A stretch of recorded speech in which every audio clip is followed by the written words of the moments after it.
Looking for insightful reviews, analysis, and bold predictions? Welcome to Cricket Straight Up by Vijay and Prabhu. Welcome back, friends, to our special episode on the semi-finals of the T20 World Cup.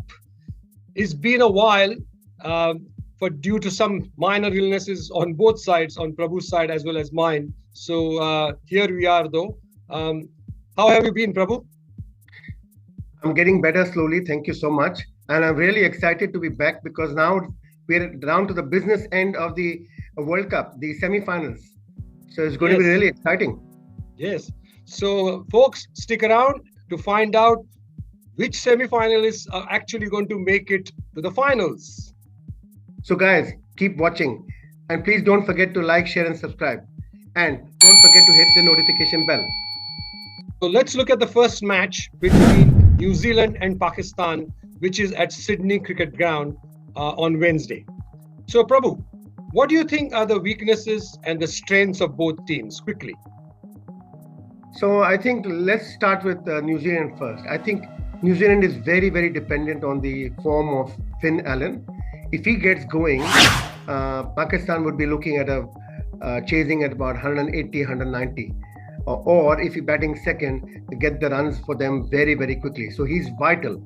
His form at the top of the order is vital. I think the other part for New Zealand, their strength, I would say, is the bowling, because they've got some very, very experienced seam bowlers and swing bowlers. They've got a couple of good spinners as well. So they look to have the bowling side covered. So that's what I would say is the strength.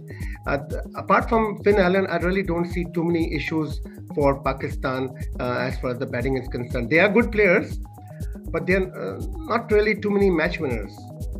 But then Glenn Phillips did pretty well against one of the teams, I remember, in one of the qualifying matches. Yeah, Darren Mitchell and Glenn Phillips are pretty decent in the middle order. But what I'm saying is, if they get a slow start, say for example, Finn Allen gets out quickly, and then if Williamson were to get stuck in not really having a great strike rate, his career strike rate in T20s is under 100. And I think then Pakistan would have the upper hand and New Zealand would really struggle. The pitches are a little bit spinner friendly. They have got a good right arm spinner as well as a left arm in Iftikhar. So I think that might really work for Pakistan. Sure. But Pakistan has not really shown a great deal of depth in batting. Yes, the couple of times Shadab Khan and someone has stood up. I'm not disputing that. But overall, Pakistan has not really delivered on big total, which they are basically capable of. What about Pakistan? Pakistan. 1 week into the tournament, they were dead and gone. And they were talking about getting rid of the captain. And now they are suddenly in the semi-finals. I think Pakistan's fortunes before the tournament were also dependent very much on the success or lack of success of Babar Azam and Rizwan. And as luck would have it, in all the 5 games, they've really not been able to fire. But Pakistan has done really well, I would say, in spite of that. So it just shows that maybe the top order is not such a big contributor for Pakistan as it used to be till a couple of months ago, I would say. The depth, yes, you're right. They look very suspect. But then Pakistan has always been known for its ferocious bowling attack. Yeah. Now, if everything works their way, they could get into any team and bowl them out for 150, sub 150 total. You are absolutely right. Their strength is bowling. Pakistan's strength has been bowling, especially in this particular tournament. And the top order has not really fired up. They've kind of contributed here and there, but they have not really taken, the tournament by storm as such. The Black Caps would be actually sweating, that they have got Pakistan as opposed to South Africa, for that matter.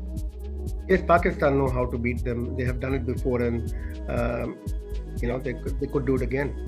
Okay, so the $1 million question to you in this case is, between the Black Caps and Pakistan, who do you back to go to finals? Okay, I'll stick my neck out. I put one rider. No shortened games, and Pakistan hold all the catches. Pakistan 60-40 to reach the final. Okay. All right. So there you have it, folks. The Lord has spoken, Prabhu has spoken, that Pakistan is a likely winner on Wednesday.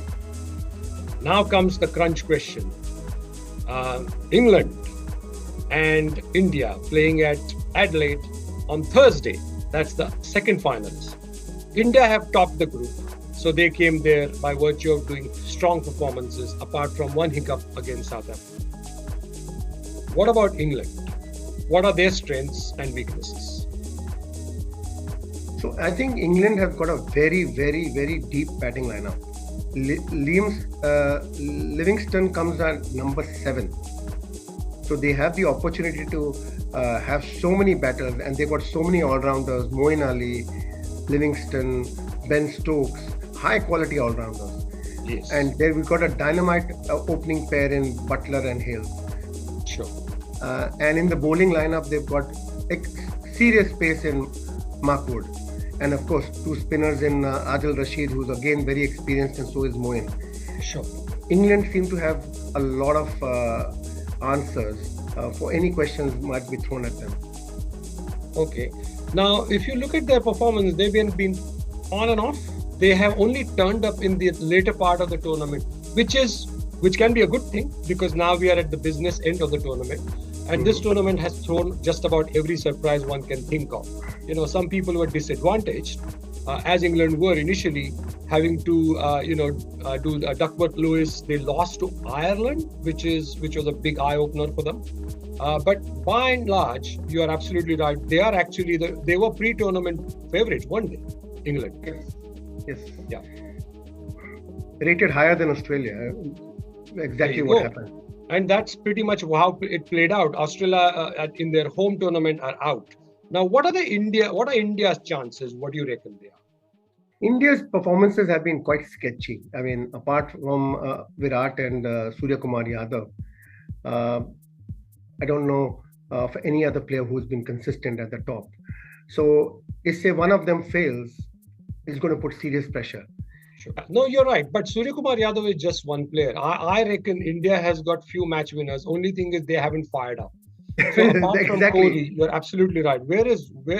I haven't seen Rohit Sharma turn up. He's just getting out to the same kind of shot over and over again to ordinary bowlers. I don't see India doing fabulously well if they kind of follow the same blueprint that they've done so far.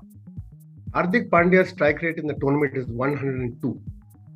So there you go. So, but then you have to score runs at a reasonable pace, and we know that he is a very, very big hitter.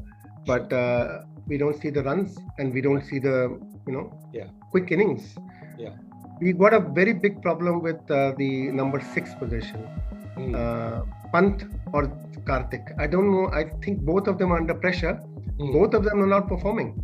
I have a feeling Pant will play the semi-final, but again, who knows what kind of pressures they are under. Yeah. So I have an English friend who kind of predicted that it will be an India-New Zealand final. And I said, wow, you're actually going against your own country. And he said, look, the reality is they have not delivered on the promise that they're actually capable of. Therefore, on the past performances of last four odd performances by India, he's rating India to do better than England. You and I have studied this game much deeper from the Indian angle. Therefore, we have obviously a different view. But objectively, if you think, Adelaide, England has already played against Sri Lanka. They have been sitting there they will be sitting there very fresh as such. India played their last game at MCG, and then they have to go to Adelaide. Adelaide pitch is a drop-in pitch, and I don't know whether you had a chance to I looked at the highlights against Sri Lanka, between Sri Lanka and England, and I found that the pitch was so slow. The batters were actually finishing their shot before the ball was actually even passing.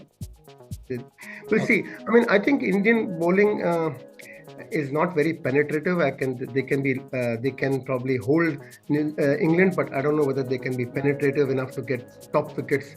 Okay, so let's come back to the main again. One more $10 million question this time. Who's going to actually make to the finals? And do you have any riders on that?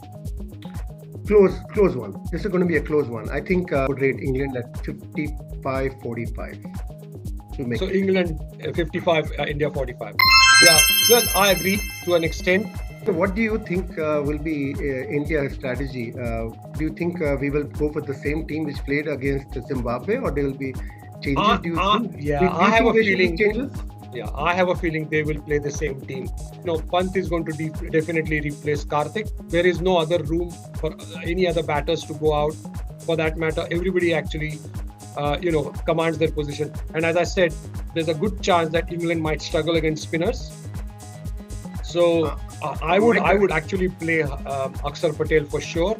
And there's a good chance that there seems to be renewed faith in Ashwin. So who knows? Yeah. Now Ashwin is a very sore talking point. We won't go there. But I have a feeling. That gut feeling says that Chahal will play instead of Akshar. Don't ask me why. I have no idea.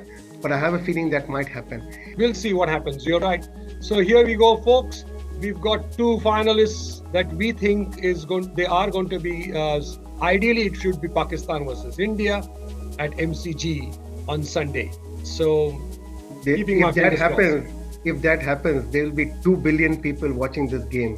But we have stuck our neck out and we've said that Pakistan comes from the first group, Group A, and England is likely to go from Group B.